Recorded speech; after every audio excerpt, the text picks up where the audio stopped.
여러분 안녕하십니까? 채널K 뉴스입니다. 힐러리와 트럼프가 3대 스윙 스테이트에서 박빙의 접전을 펼치고 있는 것으로 나타났습니다. 힐러리는 펜실베니아에서 선전하고 있고 트럼프는 오하이오에서 우세를 나타내고 있는 가운데 플로리다가 어느 쪽을 선택할지 아직은 예측할 수 없는 상황입니다. 플로리다와 펜실베니아, 오하이오 등 3대 스윙 스테이트에서 클린턴 전 국무장관과 트럼프가 박빙의 접전을 펼치고 있는 것으로 나타났습니다. 스윙 스테이트는 선거를 할 때마다 지지 정당이 그네처럼 왔다 갔다 하며 바뀌는 경합주의자 최대 승부처입니다. 퀴니피액 대학이 4월 27일에서 5월 8일까지 플로리다 유권자 1,051명, 펜실베니아 1,077명, 오하이오 1,042명을 상대로 실시한 조사에 따르면 클린턴 전 장관은 플로리다와 펜실베니아에서 각각 43% 대 42%로 트럼프를 1%포인트 앞섰습니다. 오하이오에서는 트럼프가 43%로 39%의 클린턴을 4%포인트 이기는 것으로 나타났습니다. 대학 측은 선거가 6개월 남은 현재 두 주자가 주요 3개 스윙 스테이트에서 박빙의 접전 중이라며 특히 트럼프는 펜실베니아에서 2008년과 2012년 당시 공화당 후보보다 선전하고 있다고 전했습니다. 앞서 워싱턴 포스트는 클린턴 전 장관이 플로리다의 승리만 챙기면 손쉽게 승자가 될 것으로 예측한 바 있습니다. 하지만 이번 퀴니피액 대학의 조사 결과를 보면 플로리다의 민심은 아직 누구의 손도 확실히 들어주지 않은 상황입니다. 네일업소의 종업원 노동 착취의 사례가 아직도 만연한 것으로 나타났습니다. 조사 대상 중 37%의 업소가 단속에 걸렸는데요. 이들 업소가 지급해야 하는 체불임금이 무려 $200만 달했습니다. 앤드류 쿠오모 주지사는 합동단속 태스크포스의 네일살롱 단속 통계를 발표했습니다. 통계에 따르면 적발업소는 조사 대상 383곳에 37%에 달했고 임금 착취를 당한 종업원은 652명으로 적발업소당 4.6명꼴로 조사됐습니다. 지금까지 이들 업소로부터 받아낸 임금은 $60만 달했습니다. 적발된 임금 착취 사례를 보면 피해 종업원은 일주일 노동시간이 40에서 50시간에 달하는데도 고작 $200의 주급을 받았거나 초보자의 경우는 견습 기간 동안 아예 임금을 받지 못했습니다. 오히려 $200에서 $300의 비용과 장갑, 마스크 등의 재료비를 별도로 지불한 것으로 파악됐습니다. 쿠오모 주지사는 종업원들의 임금 착취 행위를 엄중히 단속해 나갈 것이라며 주 전역에 공정한 임금 체계를 정착시키겠다고 강조했습니다. 이와 관련해 이상호 뉴욕 한인네일협회장은 올 가을부터 업주와 종업원들을 대상으로 노동법 규정과 고용계약서 작성법, 시급계산법 등에 대한 세미나를 지속적으로 개최하고 주정부 단속에 대응할 계획이라고 밝혔습니다.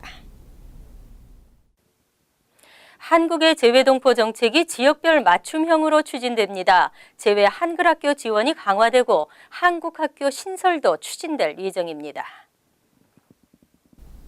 한국 정부는 9일 정부 서울청사에서 황교안 국무총리 주재로 제17차 재외동포 정책위원회를 개최했습니다. 정부는 위원회에서 북미, 일본, 중국, 러시아 및 CIS 기타 지역 5개 권역에 대한 지역별 맞춤형 동포 정책을 추진하기로 결정했습니다. 북미 지역은 거주 국내 정치력 신장을 중점 추진하고 일본 지역은 제1민단 중심 동포 사회의 발전적 유지를 목표로 합니다. 특히 올해의 경우 미 대선 투표 참여 캠페인 등 미주 한인 사회의 자발적 정치력 신장 활동을 지원할 예정입니다. 정부는 또 해외 거주 동포들뿐 아니라 한국 내 체류 중인 76만 동포의 교육과 취업, 체류 안정성 제고를 위해 제도 개선을 포함한 범정부 차원의 지원 대책을 지속적으로 추진해 나가기로 했습니다. 또 재외국 및 편익 증진을 위한 노력도 강화하고 민족 정체성 제고를 위해 재외 한국 학교를 신설하고 한글 학교 지원을 강화할 예정입니다. 뉴저지주 유급병가 의무화 법안이 보류됐습니다. 고용주는 연간 최대 9일, 매 30시간 근무마다 1시간의 유급병가를 제공해야 하는데요. 고용주들에게는 유급병가로 인해 추가로 발생하는 비용이 큰 부담이 될 수 있다는 반대에 부딪혔습니다. 뉴저지주 상원은 당초 9일 유급병과 의무화 법안을 본회의 표결에 붙이기로 한 바 있습니다. 하지만 공화당 의원들의 완강한 반대로 무산됐습니다. 법안 발의자인 상원 민주당 원내대표 로레타 웨인버그 의원은 법안이 스몰 비즈니스에 상당한 부담을 줄 것이라는 공화당 의원들의 반대로 표결을 연기하기로 했다고 밝혔습니다. 법안은 직원들이 매 30시간 근무할 때마다 최소 1시간의 유급병가 혜택을 제공하는 내용을 담고 있습니다. 주 40시간 근무하는 풀타임 근로자의 경우 연간 최대 9일의 유급병가를 제공해야 합니다. 법안은 또 직원 10인 이상 기업일 경우 최대 9일까지 사용하지 않은 유급병가를 다음 해로 2월시켜 사용할 수 있도록 하고 직원 10인 미만 기업일 경우 연간 최대 5일까지 다음 해로 2월할 수 있도록 규정했습니다. 하원에도 유사 법안이 상정됐지만 본회의로 넘겨지지 못하고 여전히 예산위원회에 계류 중인 것으로 알려졌습니다. 열차 시스템이 보다 효율적으로 개선됩니다. 롱아일랜드 레일로드와 뉴저지 트랜짓의 직통 열차 노선이 긍정적으로 검토되고 있습니다. 메트로폴리탄 교통공사 측과 NJT 측은 최근 열린 통근열차 정책 간담회에서 롱아일랜드 레일로드와 뉴저지 트랜짓을 연결하는 직통 열차 노선의 개선 방안을 긍정적으로 검토해 보겠다고 밝혔습니다. 이와 같은 방안은 뉴욕 이론 정책 전문 싱크탱크인 리저널 플랜 협회가 처음 제안했습니다. 이날 간담회에서 리저널 플랜 협회 측은 롱아일랜드 레일로드와 NJT 그리고 메트로 놀스 등 새 열차 시스템을 보다 효율적으로 연결하는 방안을 모색하기 위해 대대적인 연구 조사를 실시할 계획이라고 밝혔습니다. 리저널 플랜 협회는 롱아일랜드와 NJT 사이 직통 노선으로 롱아일랜드 힉스빌 롱아일랜드 레일로드역과 뉴저지 모리스타운 NJT역을 연결하는 방안을 고려하고 있습니다. 하지만 아직 기술적인 문제 등 직통 노선 개설에는 걸림돌이 많은 상황입니다. 메트로폴리탄 교통공사 측은 이날 직통 열차 노선의 수요가 충분한지에 대해 조사를 실시하겠다면서도 롱아일랜드 레일로드와 NJT 열차는 운전 방식이 전혀 다르다며 직통 노선 개설 시 두 시스템이 기술적으로 양립하기 힘든 문제가 있다고 우려했습니다. 팰리세이드 파크 고등학교에는 한인 학생이 10명 중 4명인 것으로 조사돼 뉴저지 중에서 가장 높았습니다. 반면 페어론이나 글렌락 등지의 한인 학생 비율은 상대적으로 낮았습니다. 뉴저지주 교육국이 6일 발표한 2015 연례 스쿨 리포트를 한국일보가 분석한 결과 팰리세이드 파크 고등학교에 재학 중인 한인 학생의 비율은 39.6%로 나타났습니다. 펠파크 고등학교는 뉴저지 전역에서 유일하게 한인 학생의 비율이 30%를 넘었습니다. 이어 리치필드 고등학교가 22.7%, 퍼트리 고등학교가 21.2%, 레오니아 고등학교가 20% 등으로 한인 학생의 비율이 높았습니다. 다음으로 는 크레스킬 고등학교가 18.7%, 테너플라이 고등학교 15.1%, 올테판 고등학교 14.9%, 버겐 아카데미 고등학교 11.3% 등의 순이었습니다. 페얼런 고등학교와 글렌락 고등학교는 각각 1.5%와 2.2%의 비율로 한인 학생 비율이 낮았습니다. 이번에 발표된 스쿨 리포트는 졸업률과 한인 비율 등 상세 자료와 함께 각 학군별로 초중 고등학교의 교육 예산과 각종 시험 성적, 예산 등을 담고 있습니다. 자세한 리포트는 주 교육국 웹사이트에서 열람할 수 있습니다. 물고기를 잡아 유통, 판매까지 하려면 당연히 관련 라이센스가 있어야 합니다. 하지만 최근 라이센스 없이 물고기를 불법 포획해 횟집 등에 판매하려던 한인이 단속에 적발됐습니다. 뉴저지 경찰에 따르면 지난 6일 80대 유모 씨는 뉴저지의 연안 모초에서 물고기를 포획한 후 팰리세이드 파크의 한인업소에 불법 판매하려다 뉴저지주 어류 야생동물국 단속요원에 적발됐습니다. 단속요원들은 유 씨가 낚시로 물고기를 잡을 당시부터 지켜본 후 뒤를 쫓아 유 씨가 펠팍의 한 횟집에서 물고기를 불법 판매하려고 하는 현장을 덮쳤습니다. 유 씨는 이날 체포된 후 펠팍 경찰에 넘겨졌다가 풀려난 상태입니다. 한편 남편 유 씨로부터 물고기를 구입하려던 횟집도 조사를 받고 있는 것으로 알려졌습니다. 뉴저지주에서 물고기를 포획하거나 판매 등을 할 경우에는 반드시 어류 야생동물국이 발급하는 라이센스를 취득해야 합니다. 위반 시에는 300에서 3,000달러의 벌금형에 처해질 수 있습니다. 어류 야생동물국 단속반은 최근 포획 금지 기간 및 금지구역 위반 행위와 무허가 어업 및 불법 어획물 운반, 소지, 판매 등을 집중적으로 단속하고 있습니다. 아울러 불법으로 포획된 물고기를 매입하는 횟집 등 업소들에 대한 대대적인 단속을 벌이고 있는 것으로 알려졌습니다. 심령술사의 말을 그대로 믿지 못할 일이 발생했습니다. 심령술사의 우편 사기에 현혹된 100만 명 이상이 본 피해는 1억 8천만 달러에 달했습니다. 법무부는 캐나다 등 4개국의 개인과 법인 8명이 2000년을 전후한 시점부터 미국인들에게 심령술사를 사칭한 스팸 우편물을 발송해왔다고 발표했습니다. 이들은 주로 노인과 저소득층에게 5,600만 통 이상의 우편물을 발송하고 심령술사의 능력으로 행운을 가져다 줄 수 있다고 현혹해왔습니다. 또 이런 행운을 받으려면 신비의 부적 같은 물품들을 구입해야 한다고 설득했습니다. CNN머니를 비롯한 언론들은 우편물 발송자들이 $40 정도의 비교적 소액 물품을 구입하도록 유혹한 뒤 물품을 구입한 사람에게는 다른 물품을 더 구입해야 한다는 내용의 우편물을 집중해서 발송했다고 보도했습니다. 이 과정에서 1년 동안 수천 달러를 편취당하는 사람들도 속출했습니다. 법무부는 뉴욕 동부지구 연방지방법원이 영구 금지 명령을 내리고 사기 우편물 발송자들이 더 이상 미국의 우편 체계를 이용할 수 없게 했다고 밝혔습니다. 하지만 우편물 발송자들은 정당한 거래였다며 사기 혐의를 부인하고 있고 발송자들에 대한 형사처벌이 가능할지 여부는 아직 불투명한 것으로 알려졌습니다. 이어서 LA 지역 한인사회 소식입니다. 어린이 물놀이 사망 사고가 급증하는 여름철, 이를 위한 유아 익사 예방 교육에 대한 관심이 높아지고 있는데요. 그런데 일부에서는 익사 예방이 아니라 유아 학대라는 지적이 나와 찬반 논란이 거세지고 있습니다. 김정균 기자의 보도입니다. 수영장 계단에 앉아 물놀이 하던 아기. 뭔가를 집으려 손을 뻗자 몸이 쏠리며 물에 빠져버립니다.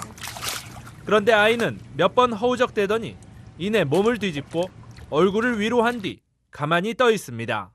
You're seeing a 6-month-old sitting on the steps playing, which, can be a real life situation.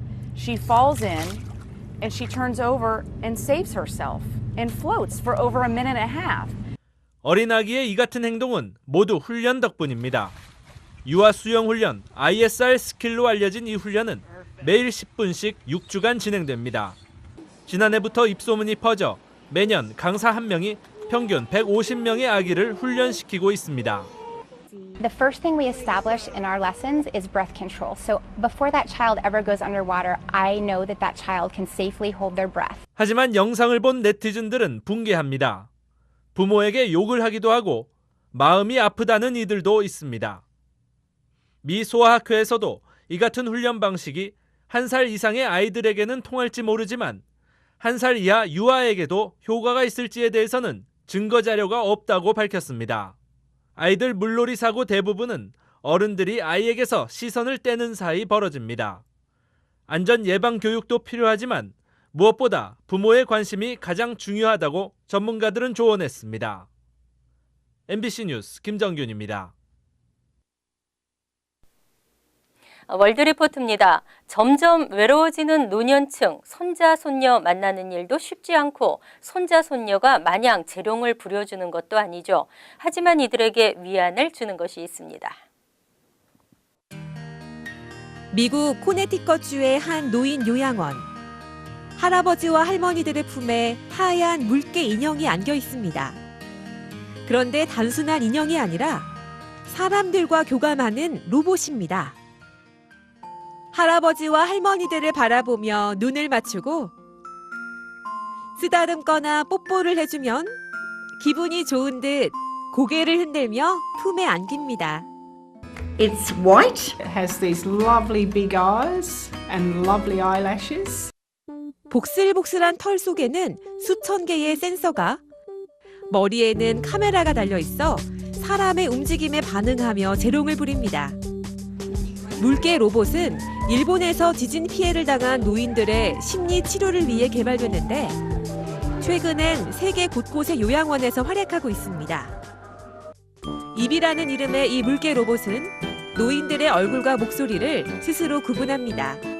She's brand new and she's slowly learning our residents and how to react with them. 한 달 전 이비가 온 뒤로 우울증을 앓던 노인들의 약물 복용량은 눈에 띄게 줄었습니다. 물개 로봇은 특히 치매 환자들과 교감하며 상태가 악화되지 않도록 돕고 있습니다. No cure for this disease, but there are opportunities to make life better for each one of those people who are affected by it. And Evie certainly does that for us. 혼자 사는 노인들이 많은 일본에선 로봇 개가 인기를 끌고 있습니다. 모리 할머니도 남편과 사별한 뒤 10년 가까이 로봇 개와 함께 살고 있습니다. 반려견 못지않은 재롱과 위안을 주는 데다 관리는 더 쉬운 게 장점이라고 합니다. 旅行するときはスイッチ切って行っちゃいますし、で餌もあげなくていいし、おしっこもしないしって。 로봇 개로부터 커다란 위안을 받은 노인들은 로봇 개가 고장나 더 이상 움직이지 못하게 되면 사원을 찾아 장례식을 치러주며 고마움을 표시하기도 합니다. 로봇이 친구가 될 수 있다는 점에 착안해 일본에선 로봇 스마트폰, 일명 로보혼까지 출시됐습니다. 깜찍한 춤을 선사하는 로보혼은 휴대전화로 사용되는 것은 물론이고 주인의 친구이자 비서 같은 역할을 합니다. おはよう、朝だよ。今日はサーフィンに行く予定だよ。 마음을 움직이는 로봇이라는 모토에 걸맞게 주인에게 위로의 말을 건네기도 합니다. 僕は愛ちゃんが大好きだよ。 로봇은 이제 단순한 기계가 아니라 사람을 위로해주고 치유해주는 친구로 변신하고 있습니다. 간추린 소식입니다. 뉴저지 머서 카운티 트렌트는 세븐일레븐이 화제의 업소로 떠올랐습니다. 이곳에서 4억 2,960만 달러짜리 파워볼 잭팟 복권이 판매된 것으로 뒤늦게 알려졌기 때문입니다. 10년간 세븐일레븐을 운영해온 한인 여성 안드레아 신 사장은 자신의 가게에서 파워볼 잭팟이 터져 행복하다며 단골 손님 중 하나일 것이라고 말했습니다. 신 사장은 파워볼 잭팟 판매 보너스로 3만 달러를 받게 됐습니다. 뉴저지주에서 한인 변호사 12명이 새롭게 배출됐습니다. 어제 뉴저지주 변호사시험위원회가 발표한 2016년 2월 변호사 시험 합격자 명단을 토대로 한인 추정 성씨를 분류한 결과 한인 합격자는 전체 합격자 460명 중 2.6%로 나타났습니다. 이는 지난해 2월 뉴저지주 변호사 시험에 합격한 한인 변호사 19명보다 7명 감소한 것입니다. 이번 시험에는 총 896명이 응시해 51.33%의 합격률을 기록했습니다. 한인 의류업체 바이디자인사가 삼성화재를 상대로 200만 달러 소송을 제기했습니다. 퀸즈 카운티 법원에 지난 5일 제출된 소장에 따르면 바이디자인사는 지난해 7월 화재가 발생해 150만 달러 상당의 화재 피해를 입어 삼성화재 측에 200여만 달러를 청구했지만 삼성화재는 보험금 지급을 거부했습니다. 삼성화재와는 지난해 4월 17일부터 올해 4월 17일까지 유효한 화재 보험을 체결한 상태였습니다. 지난 7일 오전 11시 30분쯤 맨해튼 어퍼 이스트 86가 지하철에서 다운타운 방면 5번 전철에 탑승한 20대 여성이 묻지마 칼부림을 당해 병원으로 실려갔습니다. 용의자 46세 니콜 브라운은 피해자가 지하철에 탑승한 뒤 옆자리에 앉아 혼자 말을 중얼거리기 시작하더니 갑자기 흉기를 꺼내 피해자의 허벅지를 찔렀다는 것이 목격자들의 진술입니다. 브라운은 그 자리에서 체포됐습니다. 환율과 증권 소식입니다.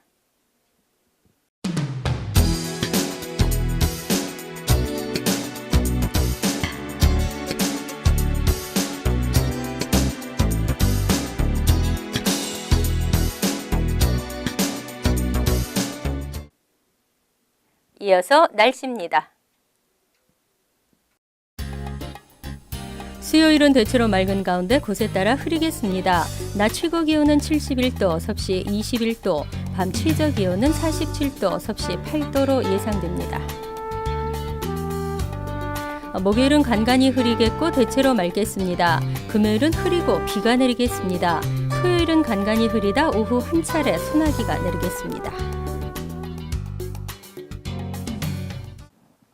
항상 여러분과 함께하는 채널K 뉴스 여기서 마칩니다. 편안한 하루 되시기 바랍니다.